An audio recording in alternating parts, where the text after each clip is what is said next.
ምን አልተወደደችም ብላለች ሜሪ። ለምን ሄረሜላ ለምን አልተወደደችም እንደ ልጁ እናት?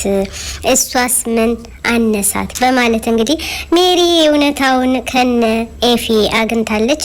እነ ኤፊ እያሉ ያለ ሜሪ ስሚን አንድ ዜ ሩታን ህይወቷን የበጠበጠችው ሄረሜላ፣ ነገሩን መጀመሪያ ያከፋችው ሄረሜላ፣ የአብርሽን ህይወት በጥብጣ ዛሬ እኔ ያለሁ ናልኝ እወድሃለሁ አፈቅርሃለሁ ያለችው እሷ። ስለዚህ ምንም ያልጨረሱት ነገር ገና እስላለ ህይወቱን የበጠበጠችው ዛሬ ብቻ ሳይሆን ገና ስትመጣ ነው። ቀለበቱን አውልቀው እያለች ስትመጣ ህይወቱን በጠበጣቸው።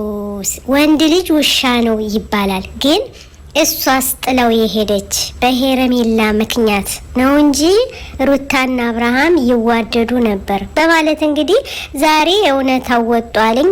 እዩ እንግዲህ ውዶች መጀመሪያ ላይ ስትመጣ ሄረሜላ ቀለበቱን አውልቀው እንዳለች፣ ዛሬ ደግሞ ቅናቷ ምን አለች? ለምን እንደ ልጁ እናት ለምን አልተወደደችም ሄረሜላ? ምን አነሳት? ምንስ ከሷ ትበልጣለች እንጂ ከሷ አታንስም በማለት እንግዲህ ሄረሜላ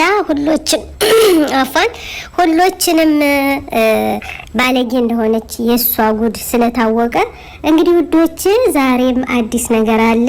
እዩ ኤፊ መልሱ ምንድን ነበረ? ኤፊ ህይወቷን የአብርሃምን ህይወት የበጠበጠች ማናት?